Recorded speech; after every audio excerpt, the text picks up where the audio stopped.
This news is funded by viewers like you. Please support our work at democracynow.org/give. We're going to end now with a Barnard professor and student as we continue to look at what some are calling the Palestine exception to free speech and academic freedom on college campuses across the United States. A New York Times story this past weekend noted, quote, a sustained anti-war protest like the one against the Gaza invasion has not been seen for decades, unquote. But many schools have tried to shut down students and teachers who comment on Gaza or call for a ceasefire. In one of the latest developments, professors at Syracuse University say upper-level administrators surveilled, harassed, and intimidated undergraduates peacefully gathering for a study-in support of Palestine earlier this month. So they issued a statement of solidarity and opposition to the repressive climate on U.S. campuses. That's what the letter was called, signed by more than 900 educators at this point nationwide, and the list is growing.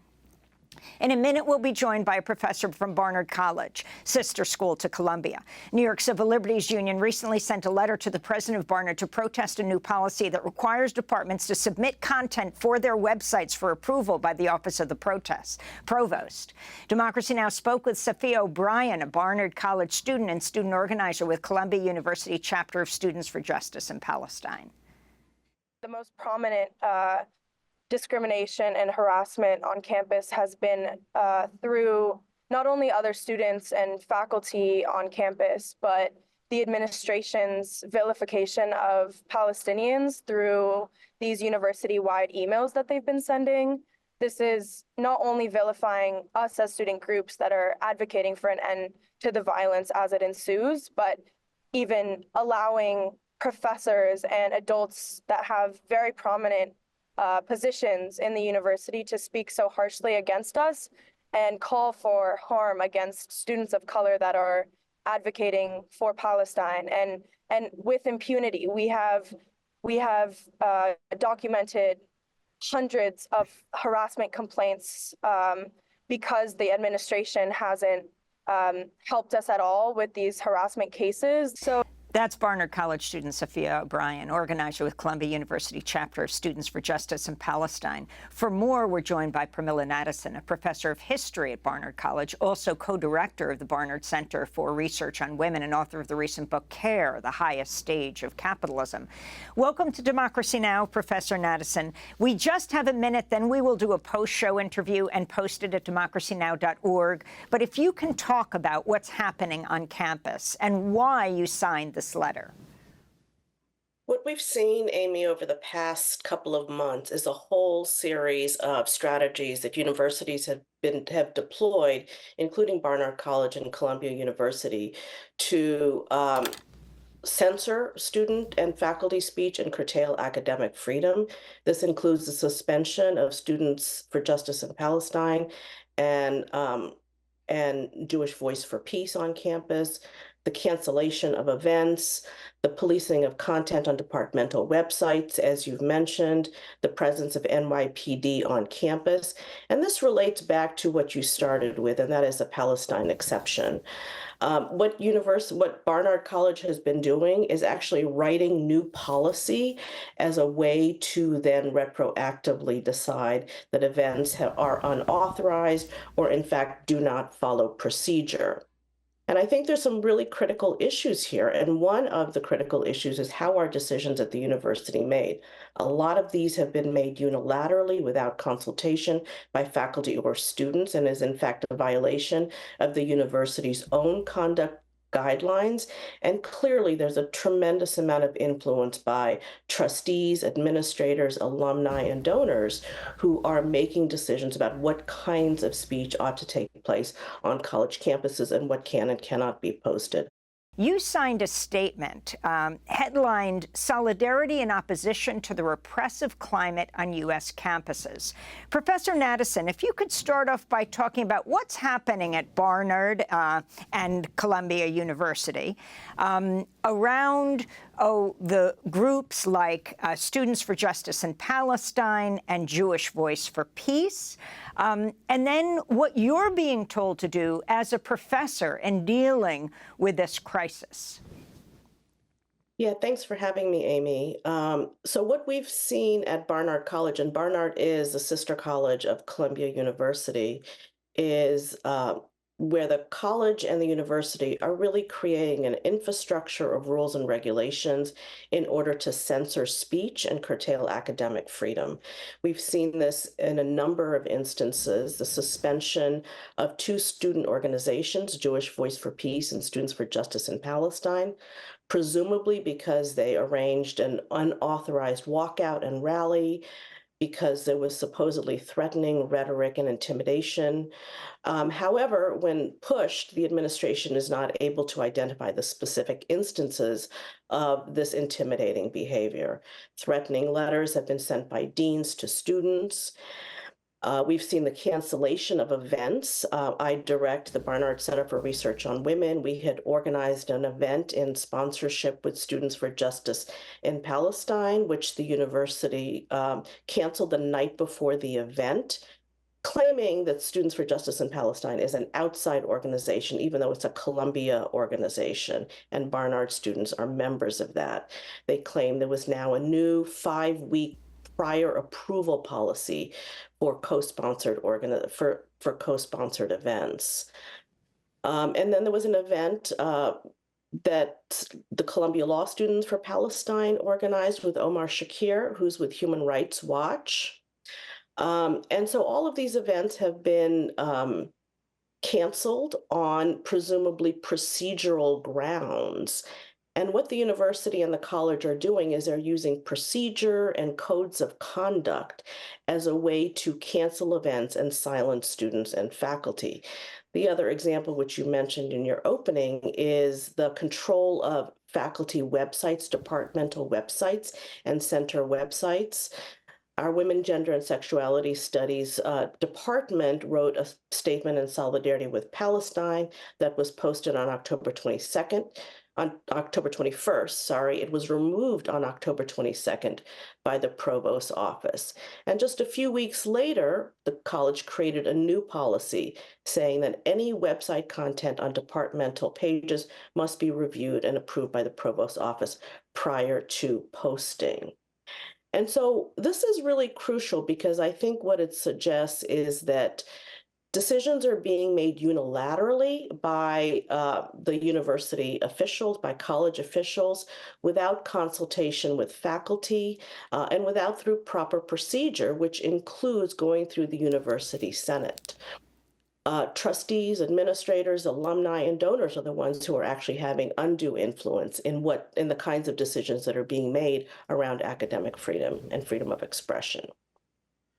And Professor Madison, I wanted to ask you about a decade ago, the University of Chicago initiated a whole new movement among administrators at American universities, which they called the Chicago Principles, that supposedly, quote, said that the university's overarching commitment to free, robust, and uninhibited debate. And then they got universities all around the country to sign on to this. Columbia signed on in 2016. How does the university reconcile its commitment to these Chicago principles while at the same time shutting down unpopular speech as far as they're concerned that has to do with Palestine?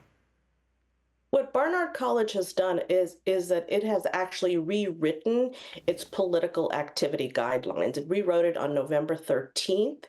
And what the new policy suggests is that specific action statements or positions taken by public officials or governmental bodies is off limits to faculty or is not protected by academic freedom. We cannot attempt to influence legislation or the outcome related to actions by the legislator. Previously, political activity was understood in terms of electoral or partisan politics, but clearly what the college is doing is expanding this notion of political activity and suggesting that faculty and students are in fact in violation of its policy. But the Chicago principles are extremely important, and what it says is that there in fact should be free and open inquiry, debate, discussion around all sorts of political issues, even if those are difficult and perhaps uncomfortable for people. Our faculty voted just a few weeks ago in favor of the Chicago principles, because what we have seen now is, in fact, the administration using the power it has as a way to suppress any kind of debate and discussion, especially around Palestine. Professor Matt Nattison, are you concerned about speaking out? And do you need any prior approval? And what kind of discussions are you having among the professors at Columbia and Barnard? And talk about your decision to sign on to this letter, which speaks out against censorship and repression on college campuses, started by these Syracuse University professors, that is now close to 1,000 signatures. Students, faculty and staff at Barnard and Columbia formed a Faculty and Staff for Justice in Palestine shortly after the suspension of JVP and SJP on campus. So we believe it's extremely important for faculty and staff to be able to speak out on this issue, partly as a way to protect students. Students have been bearing the brunt of the intimidation and the threatening tactics on the part of the administration. They are the ones who've been suspended, who've been threatened with suspension individually. And there are always risks. There are always risks in speaking out. I am on the Canary Mission website. And I have been for a very long time, because this is not a new issue for me. But I do think that there is really too much at stake right now. There's too much at stake around what is happening in Gaza and in Palestine. There's too much at stake in terms of what we need to be able to do on college campuses. This is not the first time this has happened at Barnard. In 2015, the college changed its banner policy. It used to be that students could put banners up announcing events that were happening. In 2015, during Israeli Apartheid Week, students put up a banner. Shortly after that, the college changed its policy, and students are no longer allowed to put banners up. And so I think we have to think about the meaning, really, of a liberal arts education and how we want to be able to create a climate that is one that allows academic debate, allows discussion, allows people to disagree with ideas, where we can have students challenged, and give students the space to voice their opinions and faculty the space to teach very difficult topics. I wanted to ask you, in terms of the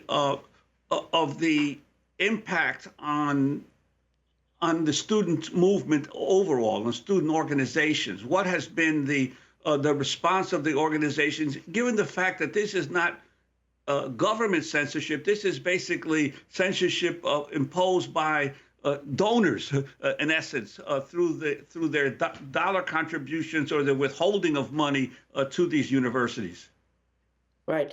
Students have been leading the way in this struggle. So after JVP and SJP were suspended on the campus, 80 student organizations came together and formed CU Apartheid Divest as a way to represent the pro-Palestinian issue and to incorporate a lot of the agenda of JVP and SJP. Students on campus are currently calling for a tuition strike in the spring and trying to build support for that. So students are leading the way despite the threatening and intimidating behavior on the part of the college administration. And I wanted to ask you about the congressional hearing where Elise Stefanik went after these three female college presidents, right? The president of MIT, the president of Harvard, and the president of University of Pennsylvania, who ultimately resigned. The president of Harvard got support from students, from professors, and she did not resign, Claudine Gay, but is under enormous, withering attack right now.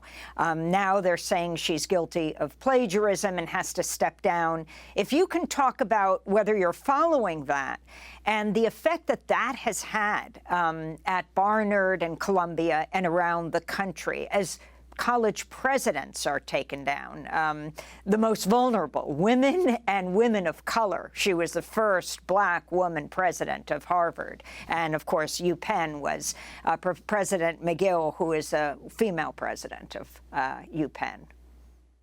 That's right, Amy. And in fact, many of the students who've been targeted on the campus here at Barnard and Columbia are largely students of color and women of color as well. So we're seeing this across the board. It's hard. You have to place what's happening at Barnard and Columbia right now in this larger national context. And the House subcommittee that you're talking about, the hearings on anti-Semitism on college campuses, the Biden's administration issuing of guidelines around anti-Semitism on campus. I think the core issue here, oh, and I will also add the Department of Education Office of Civil Rights that is investigating a number of schools around the country. I think part of the problem with this is the creation or the assumptions that any criticism of the state of Israel is in fact anti-Semitic. And the ways in which, as you mentioned, donors, trustees, and alumni are having undue influence on the ways in which there is space to critique the state of Israel on college campuses.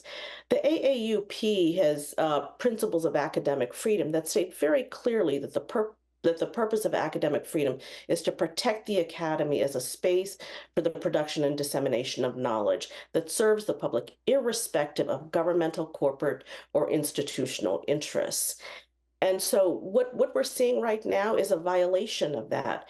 At Barnard, at Columbia, at Harvard, at Brown, at Penn, and a shutting down of debate, particularly around Palestine. And this is precisely why the New York Civil Liberties Union wrote this open letter to the Barnard administration about control of websites.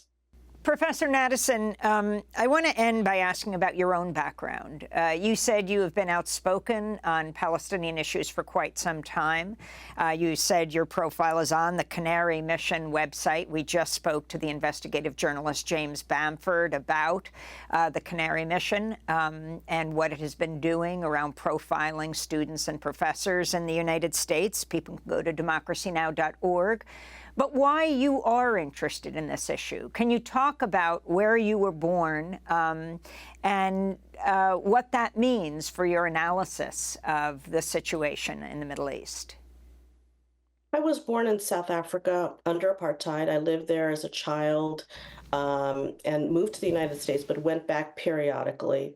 So I was deeply impacted by apartheid in South Africa and became active in the anti-apartheid movement in high school and then in college, and knew about what was happening in Palestine, but don't think I fully understood. I did go on a delegation to Palestine for the first time. My first time in the region was in 2011 on a Women of Color delegation.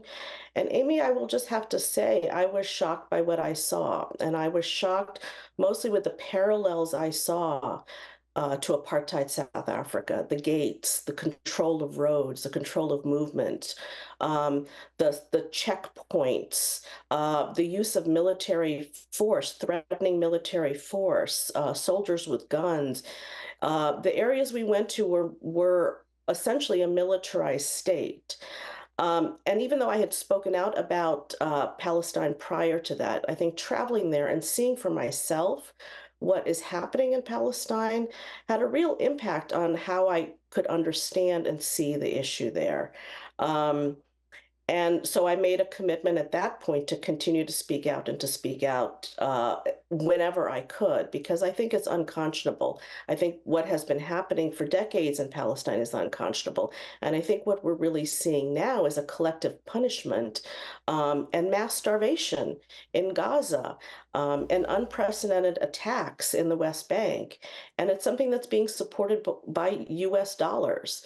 So I think it's very important that we as Americans who are paying tax dollars that are going to support the Israeli state speak out about the things that we think are morally just, morally right, and to try to have and to vote as a way to make our voices heard.